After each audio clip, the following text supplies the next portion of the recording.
Hey, Matt here from Comic Blessing. Today I wanted to talk to you about Kamandi, the last boy on Earth. So I'm 50 years old now, and I was born in 1969. So in about 1976, I would have been about 6 years old, maybe 7 years old. I started getting into comic books, and my absolute favorite comic book of all at the time that was coming out was Kamandi, the last boy on Earth. Turns out I was actually a huge Jack Kirby fan. I didn't really know at that time. I didn't associate the artist or writer. I just loved Kamandi. And, this would have been this is when about issue in the 30s was coming out, 36, 37, maybe even 40. So I, wanted the back issues of Kamandi that I had missed. And we lived way out in the country in western Massachusetts. Our house was like alone on the street in woods and forests, and it was miles before the next house. And there was no comic book store in Middlefield, Massachusetts in 1976.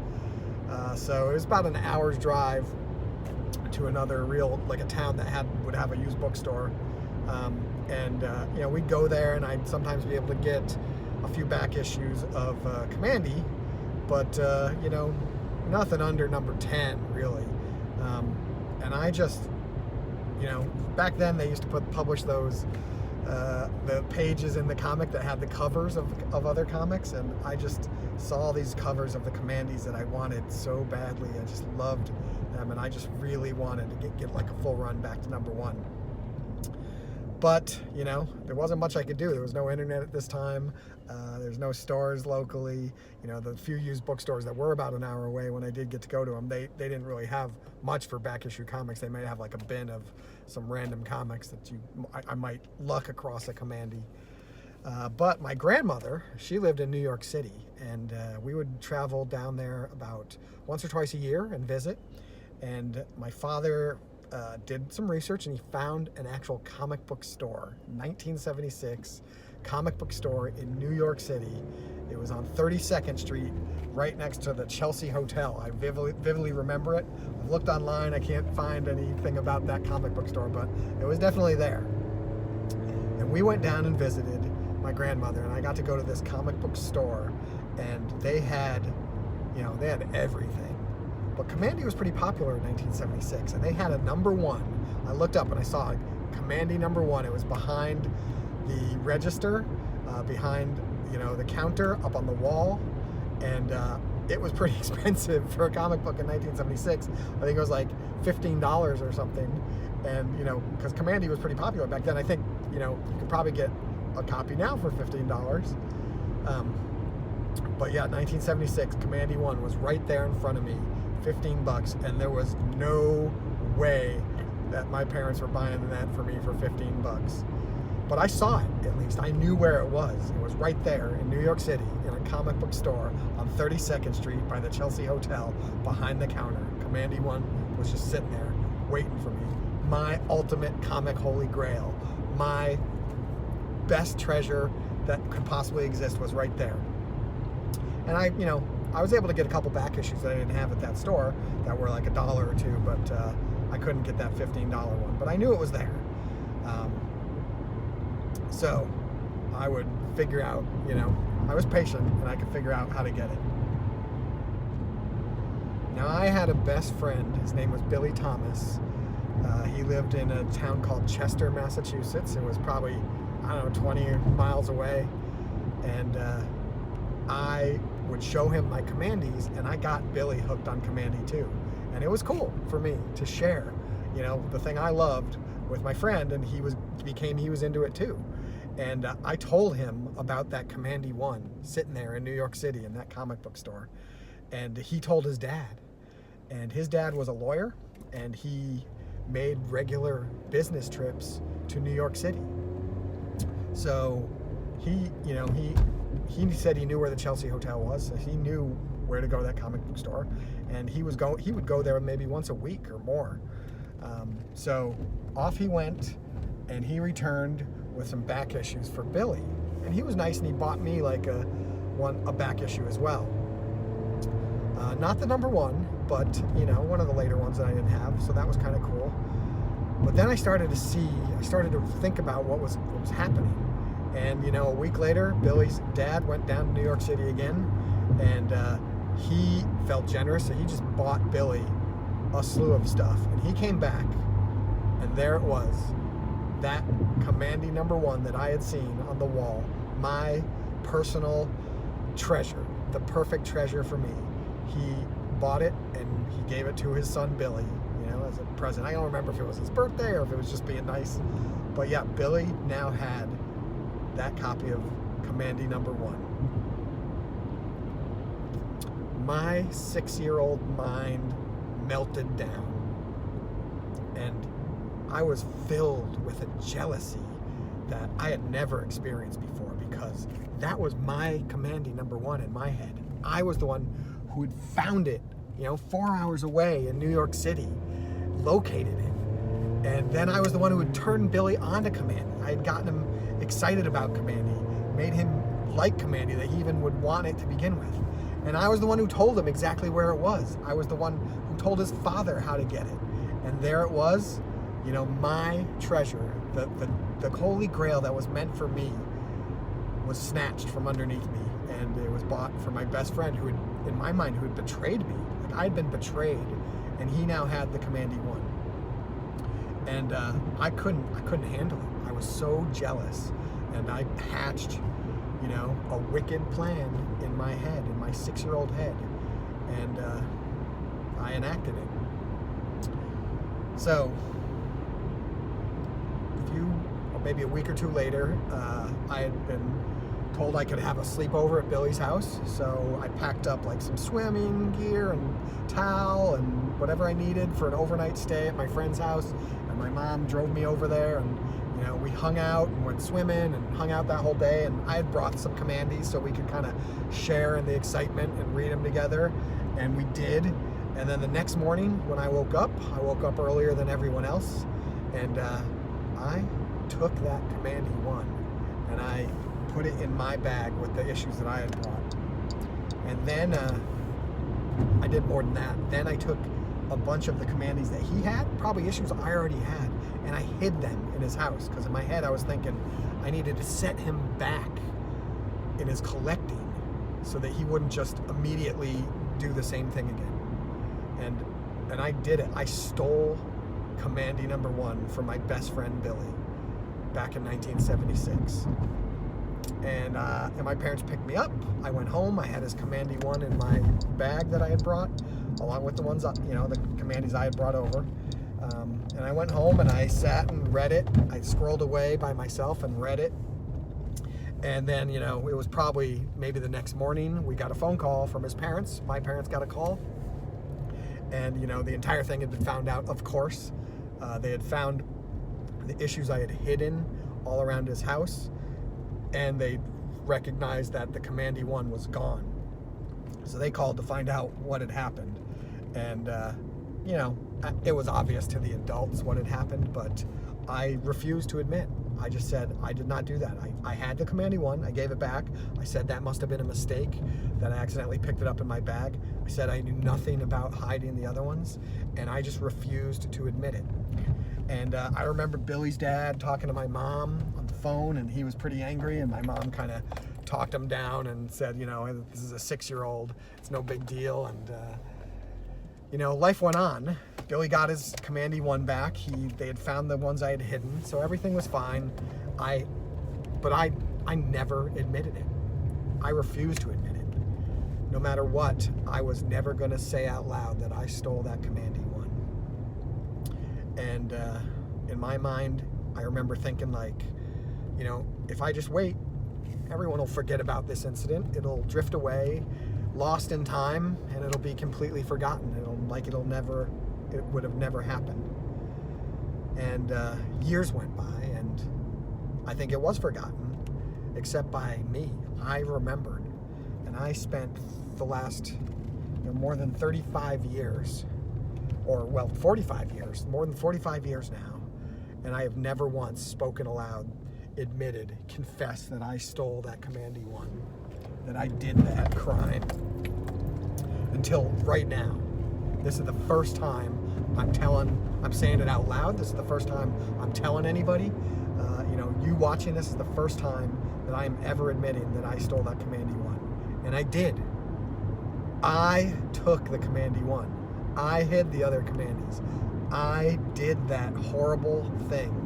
I was jealous. I thought I deserved it. I was mad that he had gotten it instead of me. I felt like I had done it. I felt like I had been betrayed. But I did it.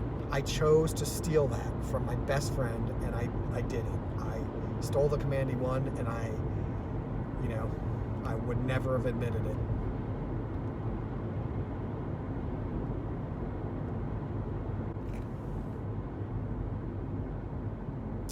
So, a little while ago, here I am, 40 something years later, and I started selling comic books professionally, either as a full-time job or as a side business, maybe right out of high school. So I've been buying and selling comic books for 30 years.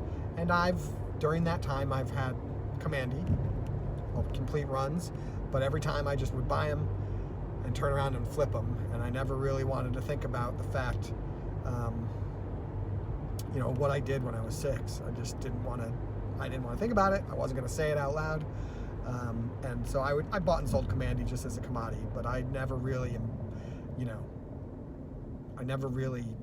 opened it up and looked at it and read it and thought about those events. So there I was, and I've invented all sorts of ways to locate comics to sell. One of the things I do is monitor stuff that comes out on other websites like eBay and my comic shop. They definitely post stuff that can be a really good deal sometimes. So I have a system set up in place to notify me when they post new stuff. So there I was, and I got my little email on my phone that said, hey, my comic shop has posted some new stuff. And I took a look what there was, and there, in the midst of all the stuff they posted, there was a Kamandi 1. And, they probably posted Kamandi 1s all the time, but I noticed it because it was so cheap. I think they called it like a fine, and they grade very strictly. And it was like $3. So I was like, hey, that sounds like a good deal. I can definitely resell that. So I clicked onto their page just for Kamandi 1, and they had like 10 copies there, ranging from 3.0s all the way up to like very fine minuses. 10 copies, and they were all really cheap. And one thing I've noticed with my comic shop is that they'll do that. When they get like a lot of copies of something, they'll post some of them really cheap as really good deals. So I'm looking at these Kamandis, and they ranged from like $1.50 up to $4 or $5, in the high grade, and just the cheap ones were $1.50. So I'm like, you know what? These are a really good deal. I'm just gonna get all of them. And the great thing about my comic shop is I've built up trade credit, so I wasn't even spending cash. I was just like, yeah, I'll get 10 copies of Kamandi. They're $3-4 a piece. Some of them are $1.89 or something like that. So I put all of them in my cart, and I checked out, paid with trade credit, done. I own 10 copies of Kamandi. I'm like, those are a good deal. And then I just happened to refresh the page, and there's like another 10. And this is when I realized another thing about my comic shop. This is the day I realized that if they have multiple copies in the same grade, they'll only show you a few of them on the website. And this makes total sense because they probably don't want it to look like they have so many that there's no urgency in buying one. They want you to look on there and maybe there's 5 or 6 copies, but in your head you're like, okay, I better get one of them while they're still here. But so as soon as I had bought that first 10, the system just popped up with the next 10 that they had. So I added those to my cart, and I refreshed the page again, and it popped up with another 10. And I just kept doing it, adding them to my cart and refreshing, and there was just like so many. And finally I stopped. I could have bought even more, but I stopped because I had like 40, almost 50 copies in my cart. And it was trade credit, but it was starting to add up even at $3 a piece. But I'm like, how many copies of Kamandi 1 should I even own? What if they have 1,000? Do I buy all 1,000 of them? Even though it's a good deal? Like, how long will it take me to sell 1,000 copies? So I stopped at about 50, and I bought all of those 50. And I find myself completely blessed with Kamandi #1s, more than I could possibly imagine. Almost 50 copies. And This is of a comic book that, when I was 6, was the most amazing, impossible find I could imagine. You know, having one copy would have sent me over the moon. It was like the best possible treasure I can imagine finding, searching for, and actually locating. And now I have almost 50 copies. And I wanted to come here today to confess what I did when I was 6.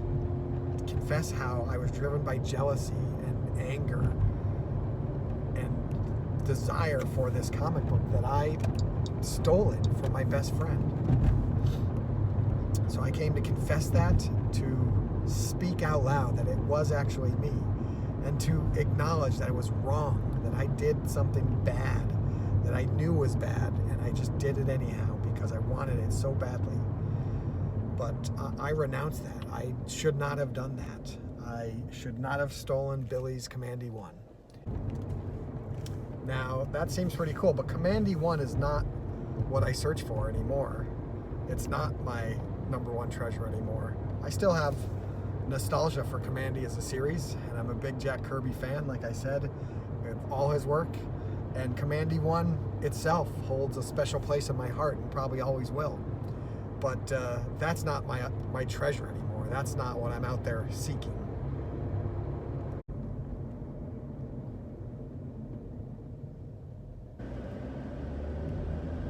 And I'm here to tell the whole world today that I give all the praise and honor and glory to the God of all mercy, who took me and gave me a business, an entire business, buying and selling comic books, the thing I loved from when I was a kid. Not because I needed a job, but because he just knew that I would like it. Even though my earliest memory, one of the earliest memories I have about comic books is how I stole one from my best friend because I was jealous. He's forgiven me and blessed me nonetheless. And not just with a business selling comic books, which I loved, but even with Kamandi 1, the actual comic book that I stole. And the comic that I gave all the glory and honor to, that was due to God, that I worshiped as the best treasure I could possibly find, that possibly existed out there in all of the universe. And God didn't even say, hey, Matt, you can have a Kamandi 1. He said, I'm going to give you more Kamandi 1s than you could possibly imagine or hope or dream for.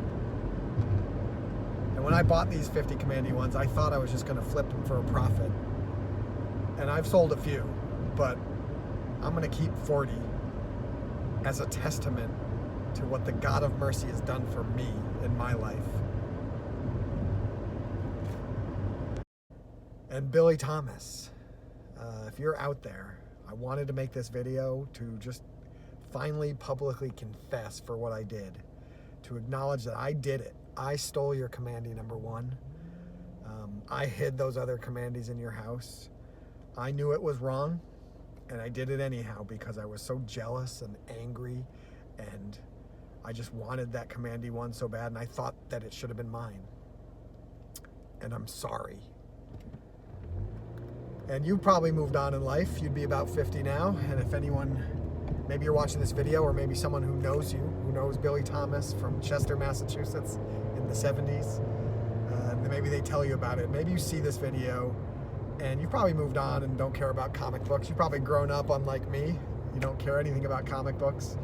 And you got your Kamandi 1 back, as well as the other Kamandis, you know, the next day, way back in 1976. You probably don't even own that comic anymore. But maybe, just maybe, you have some nostalgia about Kamandi as a series from your childhood, and about Kamandi 1 and how it was the ultimate treasure we both could imagine at that time. And if so, I want to make an offer of restitution. I will gladly send you the very best copy of Kamandi I have in all these 50. I'll be happy to send one out in the mail to you. I'll just mail it to you, no charge. The best one from the collection I have. And that, my friends, is what I wanted to tell you today about Kamandi 1, how that comic book affected me from the time I was 6 through the entire 45 years after that. And I can finally feel at peace now about sharing that secret that I've held. Even though other people knew, I have never admitted it, but I have finally confessed that I did that. You know, for 45 years I held onto that, and now I can finally be free of it. So that's my video about Kamandi 1. I hope you found it amusing or entertaining in some way, and I will talk to you soon.